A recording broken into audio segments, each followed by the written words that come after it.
Bon, je voulais faire longtemps que je voulais faire ça, un petit review des 16 pouces, dont surtout ici la V12, ou ce que j'aime bien appeler la V22, hein, parce que j'ai comme juste mis les pads de S22 sur la V12 pour faire rigolo, juste pour lui donner un look pas pire. J'aimerais avoir le boomerang, qui, bon, j'ai réussi à l'avoir. Si quelqu'un m'en est s'en sert pas parce que tout le monde se débarrasse de ces pads-là sur la S22 parce que c'est pas top, mais vraiment pas. Là. Ils sont vraiment pas assez gros, sont trop minces. Mais ouais. Fait que je me trouvais très drôle. Fait que ceci, la nouvelle SV22. Parce qu'en fait, ces pads-là, ce que je trouve assez spécial, c'est que les pads de la S22, ça fait à peu près 50% du style de la roue. T'sais. Tout le monde tripe sur le look de la S22. C'est vrai que c'est beau, mais essentiellement, c'est que les pads et le boomerang. Parce qu'une fois enlevé, moi, je la trouve dégueulasse. Là. Une fois que tu mets juste des claques-pads dessus, elle est belle, mais c'est pas fameuse. T'sais. Fait que j'ai pris les pads, puis je vais les essayer après coup sur ça va devenir la KS22, et ça va devenir la NIC 22 et tout et tout. Je vais essayer d'acheter un paquet de pads comme ça de S22 et un boomerang pour m'amuser, là, parce que j'ai rien à faire dans la vie. Ouais. Fait que, mais bref, pour revenir, je voulais faire un petit revue de la V12 parce que, écoute, je pouvais pas la faire avant parce que ça fait 5 mois qu'elle est morte. Je viens juste de la réparer. Je viens juste de recevoir la nouvelle carte mère. C'est délirant. Ça arrivait jamais. InMotion finissait jamais par envoyer la carte mère ou alors un petit batch. Ça arrivait jamais. C'est longtemps. Puis j'ai réussi à l'avoir cette semaine. Yeah, elle fonctionne. Fait que je suis super content. Fait que je voulais faire un petit avis entre. Techniquement, c'est la réponse d'InMotion à les deux autres 16 pouces de Gotway, Bigod et King 5, qui sont en fait ceux-là. Oui, il y a d'autres 16 pouces comme la V8 et la V10, mais c'est vraiment pas la même catégorie. Là. C'est vraiment. Voilà, ça c'est la réponse d'InMotion aux deux autres roues qui datent quand même. Ça fait ouais, 3-4 ans qu'ils ont été sortis, ces deux modèles-là, qui ont toujours été les références. Généralement, les gens préfèrent plus la 16X à la Nikola. Moi, je suis un amateur de Nikola par rapport à la 16X. Mais voilà. Puis, bon, mais au final, malgré les petits problèmes qu'elle a eu, c'est vrai que la V12 est meilleure que les deux autres. Je comprends, après le temps qu'ils ont eu pour faire leur développement, c'est vrai que c'est une meilleure roue que la 16X et la Nikola. Mais à quel prix? T'sais? Ça, je me demande. À quel prix c'est une meilleure roue? Pas sûr. Surtout, si tu t'achètes une iTorque, elle va peut-être être plus à jour, mieux faite, avec moins de défauts, parce que si tu achètes la high-speed, qui est la version de base, elle va vraiment avoir un paquet de problèmes, des problèmes de carte mère, il faut que tu la changes, c'est chiant. C'est pas particulièrement agréable d'avoir celle-là. Une fois que c'est fait, un vrai champ, vraiment, elle a plus de torque. Elle a quand même une bonne autonomie, peut-être moins que la 16X, parce que la 16X, quand même, c'est vraiment bien. Bon, elle, c'est une Nikola 84 volts, elle fait une grosse batterie de 2100 Wh, donc probablement que c'est ça de ma Nikola, mais c'est pas comme généralement la Nikola, c'est la Nikola Plus, 100 volts, blablabla, avec une petite batterie qui baisse à vue d'œil. C'est du Gotway. La 16X est reconnue pour avoir une autonomie malade. Et elle, j'ai jamais testé à fond. Je fais jamais des grands tests de roue. Regarder d'autres vidéos, c'est plus intéressant là-dessus. Il y a des gens qui le font. Mais moi, je me dirais que celle-là, vu qu'elle est quand même un peu plus légère, et c'est une 84 volts, par rapport à 100 volts qui décharge plus vite, une plus petite batterie aussi dans les specs, probablement qu'elle a une batterie un peu moins bonne. Mais grosso modo, je veux dire, elle est quand même mieux faite. Elle est plus solide que pourrait être la 16X. La Nikola, c'est un tank super solide. Génial, j'aime bien. Elle, c'est moins solide, le côté waterproof et la saleté, ça rentre en dedans quand même assez facilement. Ça ici, jusqu'à date, c'est bien fait. C'est vraiment bien fait. J'aime bien. J'aime pas pire, moi j'aime bien. J'aime pas les pads originaux qui viennent ici. Tu vois, moi, ils ont déjà tout cassé, ils sont enlevés, je l'ai pratiquement jamais utilisé. Donc les pads qui sont ici, ça sert comme à rien. Puis il faut absolument lui mettre des pads parce que ça est pas assez large. Ce qui fait. Moi, elle n'est pas assez large. Elle aurait besoin d'avoir des pads ici, nécessairement. T'sais. Il y a des gens qui aiment bien avoir des pads à ce niveau-ci, là, les clairpads qu'on voit habituellement. Mais moi, je trouve qu'en haut, ici, pour que ça arrive au niveau de. Ici, parce qu'elle m'arrive à peu près juste en bas du genou, il faut des pads à ce niveau-là. Puis les pads qui sont fournis avec me servent à rien. Puis ils cassent facilement. Fait que moi, j'ai rajouté ça dessus. C'est bien les petits bumpers ici, bien faits pour empêcher les coups. La lumière, très bien. L'écran, ben, vous savez ce que je pense des écrans. Je trouve ça un peu débile. Là, c'est bien. C'est bien, mais tu sais, colle un vieux téléphone dessus avec un peu de velcro. UC World ou Darkness Bot, si vous êtes sur Apple, collez ça là-dessus, même petit velcro sur ta roue, sur n'importe quelle roue, colle ça dessus, ça fait la même job. Mais bon, c'est pratique de l'avoir. Le problème, c'est que je trouve que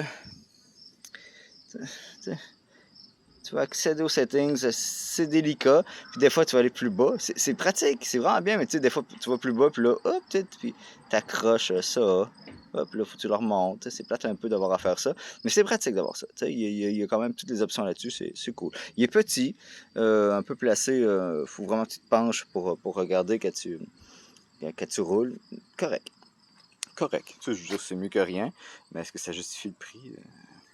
Pas tant sûr que ça que les écrans valent l'augmentation de prix indécente encore trop sur les roues ces temps-ci, mais bon, c'est là, c'est pratique. Le petit bouton power, bon, il est étrangement placé. La poignée, c'est vraiment limite. Moi, je suis à 1m70. Si t'es plus grand qu'à 1m70, tu vas commencer à trouver que c'est limite. C'est vraiment limite. Je sais pas pourquoi, même sur la Bigot Hero, c'est la même chose. La poignée est vraiment limite. Alors que je sais pas si les Chinois ont rapetissé depuis le temps, mais c'est eux autres qui les font, puis tout le monde dit ouais, les Chinois sont petits, non. Mais tu sais, regarde, la poignée de ça, c'est impressionnant, ça va vraiment haut, là, tu sais. Puis, mais non, après ça, même Kingsong 1622, ils ont fait une poignée complètement ridicule, trop basse en plus. Dans les trois, ma préférée, moi, c'est clairement celle de la Nicolas. La poignée de la Nicolas, c'est de loin la meilleure, tu sais. Hop, tu l'as pas. Tu la pognes tout de suite, tu débarques. C'est pas bloqué ni rien. Oui, si tu fais une chute, c'est la première chose qui va casser. Mais tu sais, on s'entend que le but, c'est pas de chuter. Mais c'est ma poignée préférée. Ça, c'est cool aussi. C'est bien fait. Celui-ci, c'est celle que je préfère le moins. Dans les trois, ce serait peut-être... C'est correct, ça fait la job, mais c'est celle que je préférerais le moins. J'aime pas. J'ai déjà dit, mais j'aime pas faire... Tu sais, mettons, regarde, j'ai une main qui tient le téléphone, puis j'ai l'autre main, clic, faut que je la mette là. Puis là, faut que je fasse clic, puis comme ça. Alors que tu l'as, je tiens avec ma jambe, clic, puis je me pince en même temps, c'est con. Clic, j'aime pas ça. Alors que ça ici, c'est vraiment, ça monte tout de suite. Puis ça, on n'en parle pas, c'est tout de suite accessible. Donc, les poignées de motion à clic, là, je me suis pincé, que j'ai ça. Bravo.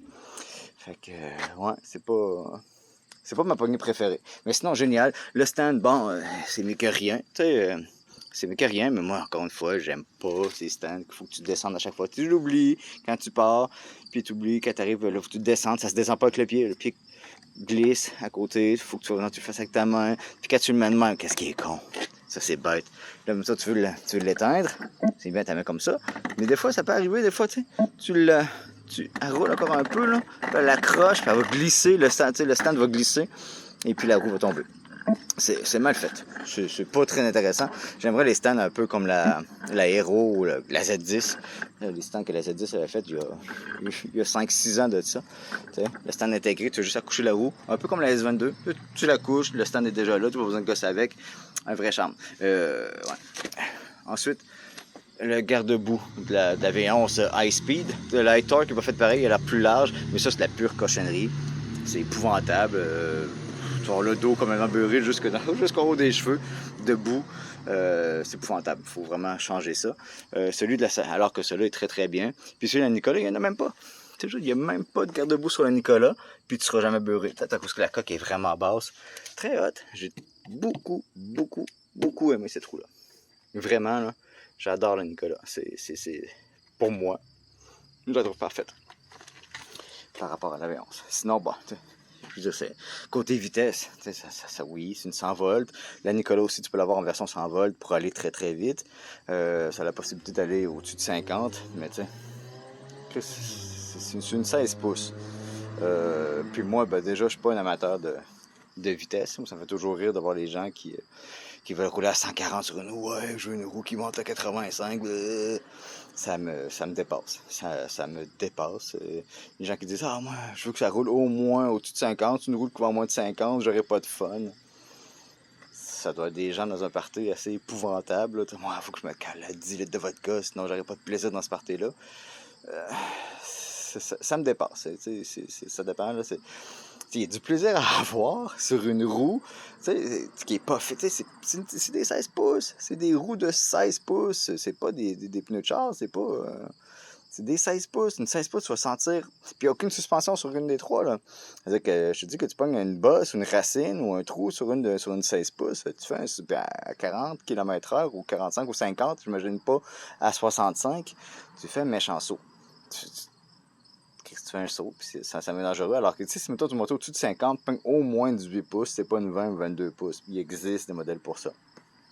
Alors que moi, je te dirais que ça, je sais pas pourquoi ils l'ont fait à 100 volts. Peut-être parce que, ouais, peut-être pour avoir le torque et tout, là. Je trouve que, c'est ça. C'est une roue qui est faite pour aller à 50 et moins, à mon avis. T'sais, comme la 16X, qui était longtemps magique, les gens capotaient pendant des années. La 16X, c'est la meilleure invention depuis le pain tranché. Et pourquoi tout d'un coup, la 16X est peu intéressante? Parce qu'elle va pas au-dessus de 50, puis elle devient géniale. Je comprends pas. Le 2 ans, tout le monde tripait sur cette roue-là, comme quoi c'était absolument génial. Et maintenant, ben, c'est une merde épouvantable qu'il faut délaisser pour aller à 70. Je comprends pas. Je comprends pas. Mais bref, tu sais, la Nicolas, la 16X, et ça. Dans les trois, encore une fois, je me répète, pour moi, c'est la Nicolas qui était de loin la favorite longtemps. Elle a été la favorite de la plupart des gens. Et elle, ben oui, ça devrait être la favorite. Elle est bien faite. Elle est, par contre, plus lourde. Elle est lourde comparé aux deux autres, là, tu sais. Mais elle est bien faite. T'sais, elle corrige un paquet de défauts sur un paquet de points. Elle est meilleure sur tous les aspects. Côté construction, c'est vrai que c'est mieux fait. Mais encore là, côté construction, c'est vraiment bien fait. Mais c'est complexe à défaire. Je veux dire, c'est long, il y a 100 000 vis, il faut que tu défasses, changer le pneu, tu dois aller tout défaire la carte mère, tout débrancher, tu dois tout défaire, les coques, c'est long, c'est long, c'est long. Alors que, tu sais, je veux dire, là, si mettons tes MOSFET brûlent, mettons la 16X, mettons elle brûle, généralement ça va être la fuse, un fusible qui va sauter. Il y en a deux dessus, c'est des petites broches. C'est génial, pourquoi ils font plus ça? C'est deux petites broches, ça coûte 25 cents, tu les enlèves, tu en mets deux autres, puis ta carte fonctionne encore. Moi, ça m'est arrivé. Et ça arrive à d'autres personnes aussi. C'est juste la fuse qui saute. Ça coûte rien. Je dis 25 cents, ça coûte une pièce avec l'inflation maintenant. Mais ça coûte rien. Ça coûte absolument rien. Tu l'ouvres, tu remplaces. Tu remplaces pas ta carte mère à 400 pièces. Merveilleux. Là, c'est elle ici, la Nicolas. C'est tout, tu changes un pneu. Une demi-heure, 40 minutes, si tu sais comment t'y faire, ça va généralement bien. La carte mère, elle est quand même mal placée, comme un peu à cette hauteur-là, ici en bas. C'est pas l'idéal, généralement, côté tout ça. C'est pas l'idéal pour l'eau et tout. Là. Elle aurait dû être placée en haut, plus sécurisée. Mais quand même, elle est facile à faire. Tu ouvres la coque, tu dévisses la carte, tu la changes, ça prend 30 secondes. C'est pas facile à faire. Alors que ça, là-bas, c'est long. Ben, c'est de la belle qualité. Mais long à faire. Moi, j'aimais bien la simplicité de la 16X, puis juste ces petites choses à mettre dedans. Mais, tu sais, bon, hein, c'est de la qualité. J'imagine que tu payes pour l'ingénierie. Et voilà. Mais, tu sais, je veux dire, après coup, c'est quelqu'un cherche une roue. Moi, je suis partisan de l'usager. Tu sais, j'ai pas mal tout acheté usagé, mes roues. Tu sais, bref, je dirais que la V12 est excellente. Mais à quel prix, tu sais? Tu peux probablement être capable de retrouver ces roues-là à moins cher, peut-être encore l'année prochaine, peut-être encore moins cher. Pour l'instant, elles sont encore un peu toutes dans la même gamme de prix, là, un peu autour de 3000. Mais j'imagine que ceux-là vont baisser de prix pour faire de la place aux nouvelles compétitions qui vont sortir, aux nouveaux modèles. Là. Fait qu'elle, elle va toujours rester quand même plus chère que les autres, mais ça reste deux superbes roues absolument fantastiques qui ont rien vraiment envié à la V12. Ils ont quelques défauts, mais très peu. Voilà. Mais quand même, tu sais. Je vais essayer de prendre une petite photo plus tard pour essayer de faire le look de... Mais le petit boomerang, j'ai l'impression, je trouve que ça donne un beau look. Elle est plus belle quasiment avec ça. Je trouve que le noir, le rouge et le noir, le petit contraste, là, lui donne un look pas mal pantoute. Côté feu, côté, je dirais, lumière, à l'avant, très bien. La 16X, c'est très moyen. Puis la Nicolas, c'est dégueulasse. Ouais. Ensuite, ben, feu arrière, la Nicolas, essentiellement, il n'a pas. Elle, pratiquement inexistant. Et ça, quand même, pas trop mal. Pas trop mal à l'arrière, mais ouais. C'est assez moyen aussi. Hauteur des pédales, ça, c'est évidemment, c'est la plus haute parce que tu peux l'ajuster. Ça, c'est assez haut et ça, c'est assez bas. Donc, off-road, Nicolas, c'est pas très intéressant. La 16X est beaucoup mieux et ça, ben, c'est encore mieux. Bon, ça fait le tour.